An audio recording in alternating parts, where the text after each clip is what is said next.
खुलुमबाय लोगोफोर, नोंथांमोनखौ डियार ब्रह्म चेनेलाव आरो फिन खेबसेबाव बयखौबो बरायनाय बावहरग्रोनाय जाबाय। आं दिनै नोंथांमोननि सिगाङाव आरोबाव माखासे सानसेनि खौरां लानानै फैबावलायबाय। आसा खालामो नोंथांमोनहा खौरांखौ खोनासंनानै मोजां मोनगोन। आरो बेजों लोगोसेनो बे चेनेलाव सानफ्रोमबो फुंबिलि समाव गोदान गोदान खौरां लाबोबाय थानाय जायो। बेनिखायनो नोंथांमोनहा सानफ्रोमबो फुंबिलि समाव गोदान खौरांनि आपडेट मोननो थाखाय चेनेलखौ साबस्क्राइब खालामनानै लादो आरो खौरांखौ खोनासंनानै मोजां मोनोब्ला अन्नानै लाइक, शेयार आरो कमेन्टबो खालामनानै होलांब्लानो जाबाय। दिनैनि गिबि खौराङावनो दङ बिपिएफ इउपिपिएलनि गोरोबथानि सम जोबबाय। हाग्रामा महिलारिया जेबो फिननाय होआखै। फैबाय थानाय बिटिसि बिसायख'थिनि थाखाय मोनफ्रोमबो राजखान्थि दोलोआ साखाफारा जागासिनो दं। बेनि गेजेरावनो एबसुनि मुं मोन्थोरखौ लानानै माखासे राजखान्थियारि मेल आरो आफादफोराव फिनजाथाय सोमजिदों। आफादनि मिरु आफादगिरि दिपेन बर'आ बे बाथ्राखौ लानानै मंगलबारखालि उदालगुरि जिल्ला एबसुनि मावख'आव मोनसे खौरां मेल खुंदोंमोन। खौरांगिरि मेलाव दिपेन बर'आ बुङो, एबसु, बर' साहित्य सभा आरो मोन 30 गुबुन हारि माहारि आरो गुबुन गुबुन हारि माहारिनि आफादफोरा बिटिआर मिरु ओनसोलारि हान्जा बिपिएफ आरो इउपिपिएलनि गेजेराव गोरोबथा लुबैयो। बे गोरोबथाया बेनो जायखौ जों दिनैसिमबो लुबैयो आरो इयुनावबो बेखौ नागिरगोन। जों गोरोबथानि सोमोन्दै 2 आगस्टनि जोबथा सम होदोंमोन। जों दासिमबो मोनसे गोरोबथानि थाखाय नेगासिनो दं आरो साननै एबा सानथामनि गेजेराव जों आफादफोरा मोनसे खौरां मेल खुंगोन आरो बयखौबो फोरमायगोन। बे समावनो आरोबाव मोनसे रायखांनाय जादों। दैदेनगिरिया बुंबावदोंमोन, 23 दिसेम्बर 2020 खालि बिपिएफ दोलोनि गाहाय हाग्रामा महिलारिया सावराय मेल कमिटिनि सायाव बिबुंथि होयो दि बिथाङा एबसुनो गांसे लाइजाम हरदोंमोन। बे आयदायाव जों रोखा खालामनो लुबैयो दि बै बोसोरनि 7 आरो 10 दिसेम्बराव बिटिआर बिसायख'थि जादोंमोन आरो बिसायख'थिनि फिथायखौ 12 दिसेम्बराव फोसावनाय जादोंमोन। गोदान सरकारा गोख्रैनो 15 दिसेम्बराव समायखिरा लादोंमोन। बेनि दान्दिसे उनावनो बिपिएफ दोलोआ गावनि बांसिन अनजिमानि फोरमान नागिरनानै गुवाहाटी गोजौ बिजिरसालियाव थांदों। बेनि फिथाय महरै 26 दिसेम्बरखौ बांसिन अनजिमानि फोरमाननि थाखाय थि खालामनाय जादों। बेनि गेजेरावनो बिपिएफआ फोसावदिंगासिनो दि बेयो 23 दिसेम्बर खालि एबसुनो गांसे लाइजाम हरदों। आं रोखायै बुंनो लुबैदों दि बै समाव आं गावनो एबसुनि आफादगिरिमोन आरो दानि एमएलए लरेन्स इस्लारिया बै समाव एबसुनि नेहाथारिमोन। जोंनाव गासैबो फोरमायथि दं दि बै समाव जों जेबो लाइजाम मोनाखैमोन। खौरां मेलाव गांसे लाइजाम दिन्थिनानै बर'आ बुंबावो दि बे लाइजामनि सायाव जेबो सागान गैया दि सोरबा एबसुआ मोनबाय। बिथांमोनहा लाइजामखौ दैथायहरनो थाखाय मोनसे फोसावनाय सालायदों एबा बेखौ दैथायहरनो थाखाय करवानो दैथायहरदोंमोन। नाथाय दि बड'फा हाउसनि थंआव लिरनाय लाइजामनि सोमोन्दै जोंनि मोन्नाय रेबगान्थियाव जेबो खौरां गैया। नाथाय बे लाइजामआ गांसे लेटार बमा बायदि। थारैनो बै समाव बिसायख'थिनि फिथायनि उनाव मोजां हास्थायग्राफोरनि मोनसे थाखोआ बिपिएफ एबा इउपिपिएलखौ ज' जानानै सोरखार दागोन होनना मिजिंथिदोंमोन।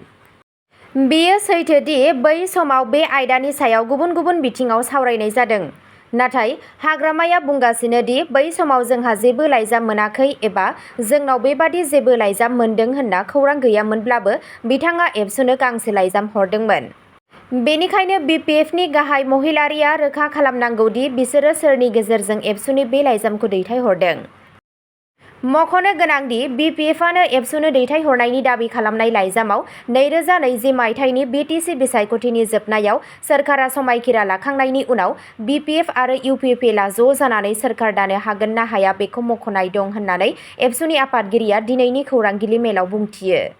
बेराफारसेथिं बिपिएफ इउपिपिएल गोरोबथानि थाखाय 12 आगस्टआ जोबथा सममोन। बेनि सायाव बिबुंथि होनानै बर'आ बुङो, जों दासिमबो मिजिंथिदों दि मोन्नैबो दोलोनि गाहायफोरा सिगांबोनांगौ आरो गोरोबथानि आयदायाव गोसो होनांगौ। जोंनो लाइजाम हरदोंमोन दि जों हाग्रामाजों मोनसे सावरायनायाव जिरायनो थिरांथा लादों, नाथाय दासिम बै लाइजामनि जेबो फिननाय मोनाखै। 10 आगस्टखालि बिटिआरनि गाहाय प्रमद बर' आरो मन्थ्रि उरखावग्रा ब्रह्मनि नुजाथिनायाव हावलिनि बड'लेण्ड गेस्ट हाउसआव 16 बर' दोलो आरो आफादफोरा सावरायदोंमोन। नाथाय आं दासिमबो हादोरनि मोजांनि थाखाय हाग्रामाजों सावरायनो थाखाय नेगासिनो दं। बे समावनो 23 दिसेम्बर 2020 मायथाइनि लाइजामा मोनसे धुमकेतु बायदि ओंखारदों, जाय लाइजामखौ जों एबसुआ बै समाव मोनाखैमोन। बे समावनो द'थि फारिलाइ आरो ट्राइबेल बेल्ट ब्लकनि सायाव बिजेपिनि रायजो आफादगिरि दिलीप एस शइकियानि बिबुंथिनि सायाव फिन्नाय होनानै आफादगिरि बर'आ बुङो, बिसायख'थि फोसावदिंनायनि मुङाव जेबो बिबुंथि होनो नाङा जाय रावबो हारि माहारिखौ दुखु होगोन।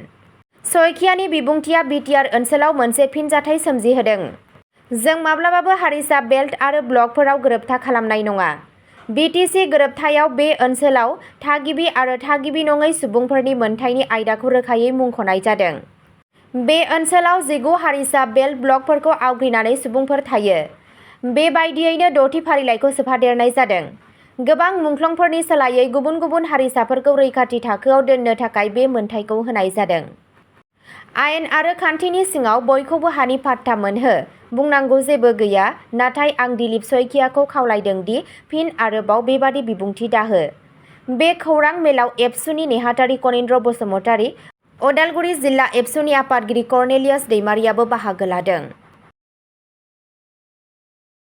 नैथि खौराङाव दङ बिटिसि बिसायख'थिनि सिगां बिजेपि इउपिपिएलनि बेले-बेजेआ बारानिफ्राय बारा जादों। भिसिडिसि जाख्ल'नायनि अजदआ मिरु महर लादों। भारतीय जनता पार्टी बिजेपि आरो बिनि लोगो इउनाइटेड पिपल्स पार्टी लिबारेल इउपिपिएलनि गेजेराव गोरोबलायनाया गामि गौथुम जौगाखां आफाद भिसिडिसिआव जाख्ल'नायनि अजदखौ लानानै गोख्रोंसिन जादों, जाय बिटिसि बिसायख'थि खाथि सफैनाय लोगो लोगो दान्थे-बिदान्थे सोमजिहोदों। आसाम चिफ मिनिस्टार हिमन्त बिश्व शर्माया बिटिआरआव गोख्रोङै फोसावदिंगासिनो दं। भिसिडिसिखौ सोरखारि बिथांखिफोरनि सायाव बांद्राय आयेन बेरेखा खालामनायनि दाय होदों। बिथाङा गाहाय मन्थ्रिनि बिथांखिफोर आरो रायजोनि अरुण'दय बिथांखि बायदि गाहाय हाबाफारिफोरनिफ्राय रांखौ सामलायनायाव कमिटिनि बिफावनि सायावबो सोंथि दैखांदों। समबारखालि चिराङाव मोनसे रेलियाव बाहागो लानानै सिएम शर्माया बुंदों, जों एमपि, एमएलए आरो एमसिएलएफोरखौ सायख'यो, नाथाय हरसेनि गेजेरावनो भिसिडिसिआ बेनि आयेन बेरेखा खामानिफोरखौ जागायजेनो। सुबुंफोरनि थाखाय फैनाय रांखौ बेवहाय भिसिडिसिआ सामलायगासिनो दं। खुंथाय आरो समाजआ माबोरै बेबादि खामानि मावनो हागोन? बे खेबाव जों समायखिरा लायो दि बिटिएडिआव भिसिडिसिआ सासन खालामनाय नङा। बेफोर बुंथिया इउपिपिएलनि सिङाव गोख्रों फिनजाथाय सोमजिहोदों, जायजों लोगोआरि बाहागोआरिफोरनि गेजेराव गोसारलानाय फारागथिखौ नुनो मोन्दों। बिटिसिनि गाहाय मावफुंगिरि सोद्रोमा आरो इउपिपिएलनि आफादगिरि प्रमद बर'आ गिबि मन्थ्रिनि मुं लायालासेनो भिसिडिसिखौ आयेननि बिथाखौ बेखेवनानै रैखा खालामो। भिसिडिसिआ बिटिआरनि थाखाय जुनिया नङा, बेयो गासैबो द'थि फारिलाइ ओनसोलफोराव दं। भिसिडिसिनि थाखाय बिसायख'थिखौ 125थि संबिजिरारि सोदांनायनि उनावसो खुंनो हागोन। जों बै बिखान्थिखौ नेगासिनो दं, जायनि उनाव कमिटिफोरा पन्चायत बायदि खामानि मावगोन। बिटिआरआव पन्चायत आरो गामि जौगाखां बिफाननि खामानिफोरा मोजाङै सोलिगासिनो दं होनना बिथाङा बुंबावो। थामथि खौराङाव दङ आसामाव मोन 10 गोदान लोगो जिल्लाफोरखौ फोसावदों, खुंथायारि दाथायनि सायाव गोसो होदों। आसामाव थाबैनो मोन 10 गोदान क'-डिस्ट्रिक्टस मोनगोन, जायजों रायजोआव गासै अनजिमाया सा 49 जाहैगोन, गिबि मन्थ्रिनि मावख'आ फोसावो। गोदान लोगो जिल्लाफोरा जाबाय कामरुपआव बक'साइगाव आरो पलासबारि, सनितपुराव बरसला आरो रंगापारा, जरहाटआव मरियानी आरो टियक, तिनिसुकियायाव माकुम आरो दिगबय, काछाराव धलाई आरो गवालपारायाव दुधनৈ। बेनि गेजेराव 8खौ मंगलबाराव बेखेवनाय जाबाय आरो आद्रा थानाय मोननैखौ दिनै बुधबाराव बेखेवनाय जागोन। गिबि मन्थ्रिनि मावख' सिएमअ'आ एक्सआव बुंदों, नैथि खोन्दोआव मोन 10 उफ्रा लोगो जिल्लाफोरखौ बेखेवनायजों आसाम सोरखारा जायगायारि थाखोआव खुंथायखौ साबसिन खालामनो थाखाय गावनि नाजानायखौ सिगां होयो। बे हाबाफारिनि थांखिया गोनांथार सिबिथाइफोरखौ नोगोरारिफोरनि खाथियाव लाबोनाय, खुंथायारि आखा-फाखाथिखौ साबसिन खालामनाय आरो रायजोआरि अनसायहोनायखौ गोख्रों खालामनाय। गिबि खोन्दोआव थांनाय बोसोरनि 4 आरो 5 अक्ट'बराव मोन 39 लोगो जिल्लाफोरखौ बेखेवनाय जादोंमोन। बे दालाइसाफोरा हा खाजोना, जौगालु हाबाफोर, जौगालु बिथांखिफोर, मेजिस्ट्रेटनि बिबानफोर, जाग्रा आदार आरो नोगोरारि जगायथाय, पन्चायत आरो गामियारि जौगाथाय आरो खैफोद सामलायनायखौ सामलायो। ब्रैथि खौराङाव दङ बड'लेण्ड मुलुगसोलोंसालियाव आसाम आयेन आफादनि खामानियाव नैथि लाइमोन फोजौनाय हाबाफारि खुंफुंदों। क'क्राझाराव मंगलबाराव आसाम आयेन आफाद 2025 नि खान्थि आरो खामानिनि सायाव लाइमोन इमेट्रेशन हाबाफारिनि नैथि खुंथायखौ बड'लेण्ड मुलुगसोलोंसालिनि जोहोलाव नीलेश्वर ब्रह्म अडिट'रियामाव खुंफुंदों। बे हाबाफारिनि थांखिया लाइमोनफोरखौ सुबुंखान्थियारि खुंथाय आरो संसदारि हाबाखौ साबसिनै बुजिनायाव मदद होनाय। आसाम आयेन आफादनि बुंथिगिरि बिस्वजित दैमारिया गाहाय आलासि महरै दारासुजु बिखान्थिफोरखौ बेखेवना होदों आरो गोसो होनानै बुंदों दि लाइमोनफोरा सुबुंखान्थिया माबोरै खामानि मावो बेखौ मिन्थिनांगोन, मानोना बिसोरो रायजो आरो हादोरनि इयुननि थिरांथा लागिरि। बड'लेण्ड टेरिटरियेल रिजननि गाहाय मावफुं सोद्रोमा प्रमद बर'आ हाबाफारिखौ बेखेवदों आरो बेखौ सम गोनां आरो गोनांथार होनना बुंदों। बिथाङा बुंदों दि दिनैनि फरायसाफोरा गाबोननि दैदेनगिरि आरो बिसोरखौ गियान, नोजोर आरो सैथोथिजों राजखान्थियाव हाबनो खावलायदों। बर'आ समाजाव मोजां सोलायनाय लाबोनो थाखाय सोलोंथाइ, खान्थियारि सांग्रांथि आरो गोजोन दानायनि सायाव दाजानाय दैदेनगिरिनि सायाव गोसो होदों। बाथि खौराङाव दङ जुदि इउपिपिएलआ एनडिएखौ नागारो अब्ला गोरोबथा खालामनो साखाफारा। हाग्रामा महिलारी। हाग्रामा महिलारीया काजलगावआव मोनसे गिदिर आशीर्बाद यात्रा खुंदों।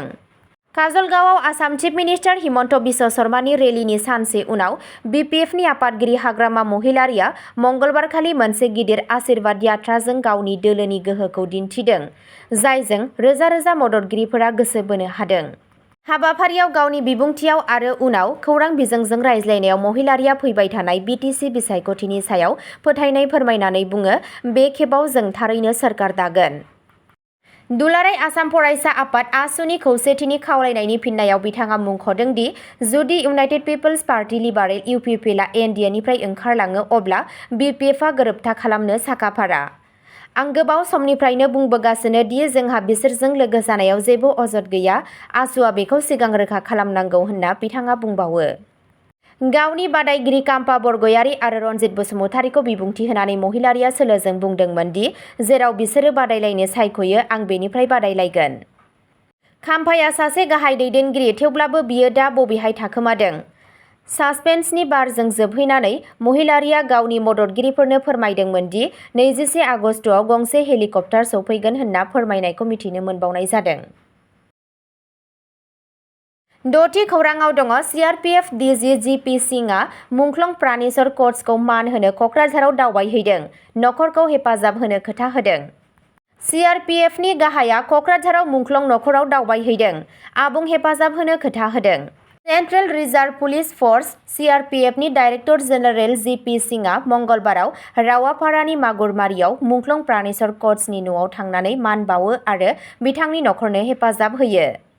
सिआरपिएफनि गोजौ थाखोनि क'ब्रा रेजिमेन्टनि सासे गिनो रोङै जवान प्राणेश्वर क'ट्सआ 16 जुलाइखालि झारखन्डनि बोकारो जिल्लानि लघु पाहारनि बिरहरदारनि हाग्रायाव नक्सली उग्रबादिफोरजों हरखाब गाग्लोबनायाव जिउ गोमानो गोनां जादोंमोन। डिजि सिंहआ मुंख्लंनि सावगारियाव बिबार बावो आरो बिथांनि बिफा बिरेश्वर क'ट्स, बिमा बबिता क'ट्स आरो बिसि साबित्री बसुमतारीखौ लोगो हमदों। बिथाङा सिआरपिएफनि जानानै दुखु आरो साबायखर बावदोंमोन। मोनसे गोसोखांथि जथुमाव सिंहआ नखरखौ मदद होबाय थानो खोथा होदों, फोसावदोंमोन दि नखरनि सासे सोद्रोमानो साख्रि होनाय जागोन आरो राङारि अनसुंथाइखौ सिगांनिफ्रायनो मावफुंनाय जागासिनो दं। बिथाङा रोखा खालामदों दि अनसुंथाइनि रांखौ थाबैनो मुंख्लंनि बिफा आरो बिसिनि एकाउन्टआव जमा खालामनाय जागोन। प्राणेश्वर क'ट्सनि जोबथा बावसोमनायखौ अरायबो गोसोखांनाय जागोन। सिआरपिएफआ बिथांनि नखरखौ अरायसम हेफाजाब होबाय थागोन। सिंहआ खौरांगिरिफोरनि सिगाङाव बुंदों दि मिरु आरो आसाम मोन्नैबो सरकारा बानस'गोन दि गासैबो समायखिरा लानाय हेफाजाब होनाय जायो।